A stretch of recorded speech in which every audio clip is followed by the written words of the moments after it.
Isang magandang araw po mga kanayon. Habang nagluluto si Mrs. sa loob ng aming almusal, isasabay ko naman to. Ito po yung tambakol, kung tawagin sa amin. Maaga kong dinaanan kanina sa palengke dahil nga request ni Kanayon Gerald Hiba ng Binyan City, Laguna. So shout out sa iyo Kanayon na kung pwede nga daw magluto tayo nito, tawagin nga ay tambakol. Namimiss siguro niya mag-ulam. Kaya ito naman yung aking lilinisan at ihahabol ko para naman po sa aming pananghalian. Tama-tama nga yung request mo Kanayon dahil nga meron ako ditong pinatuyong kamyas. Ia-adobo ko lang dito sa palayok para mas makulob yung kanyang lasa. Lalagyan ko lang po ng dahon ng saging at saka toyo, paminta. Ito lang muna, mamaya na yung gagamitin kong iba pang sangkap.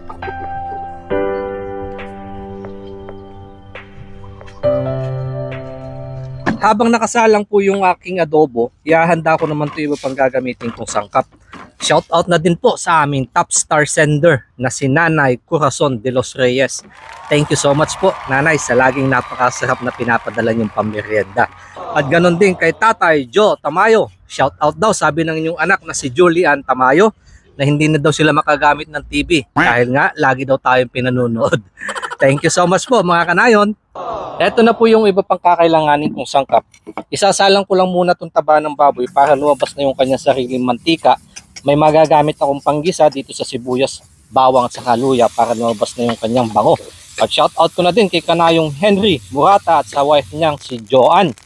Nanonood all the way from Subic Grain, Zambales. Thank you so much po mga kanayon sa pagtangkilik sa aking mga mumunting handog. At pagkatapos niyan, saka ko naman po palalaputin itong gagamitin nating gata. Katulad nga po na lagi ko sinasabi, hindi pwedeng walang gulay. Kaya naglaga po ako ng puso ng saging doon na sa loob at saka lalagyan ko po ng siling haba. Tutuloy ko na lang ang pag-iin-in. Dapat dyan slow cooking para mas lumapot yung kanya sabaw.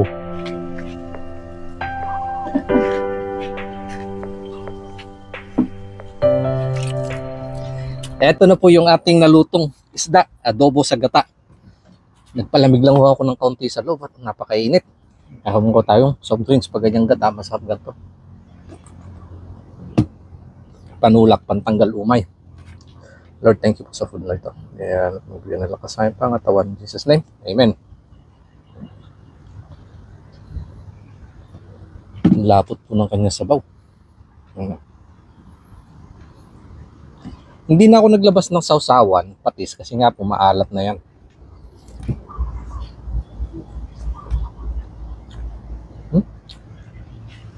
Quality.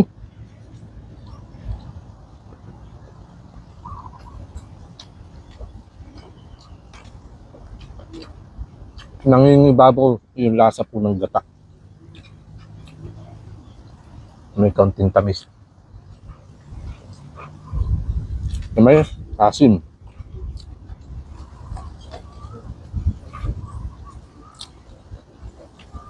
Yung ulo halos maduduhog, no?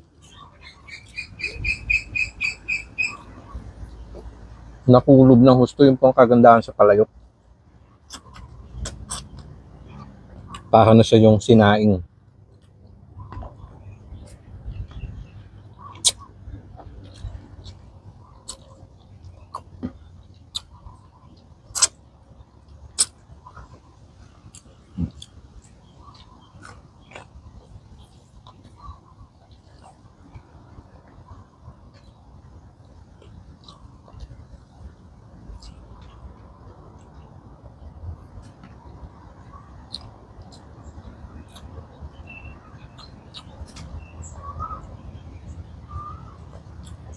Katulad nga po ng lagi ko sinasabi, favorite kong ulamin yung mga matitinik at saka mabubuto.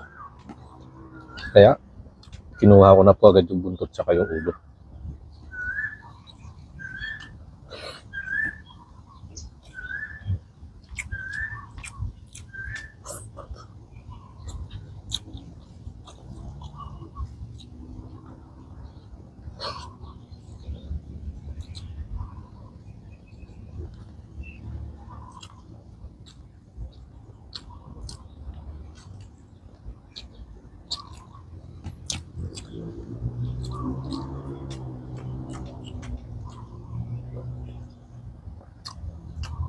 Isa akong nakatulong sa lasa niya yung kamyas.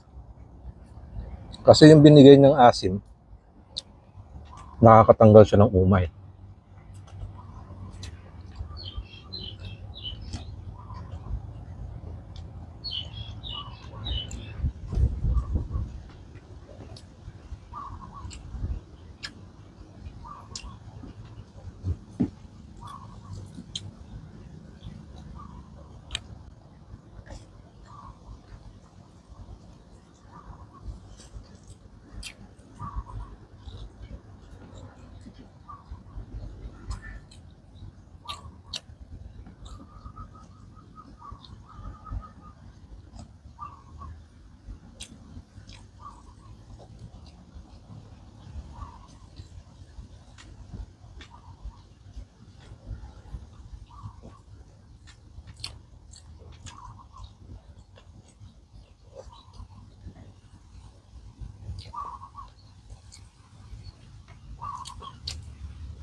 Yun lang po muna ang aking babahaging yung araw mga kanarit bago ko tuluyan tapusin.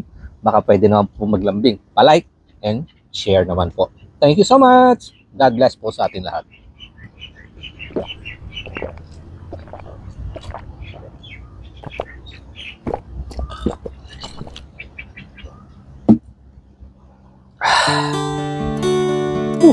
Solve.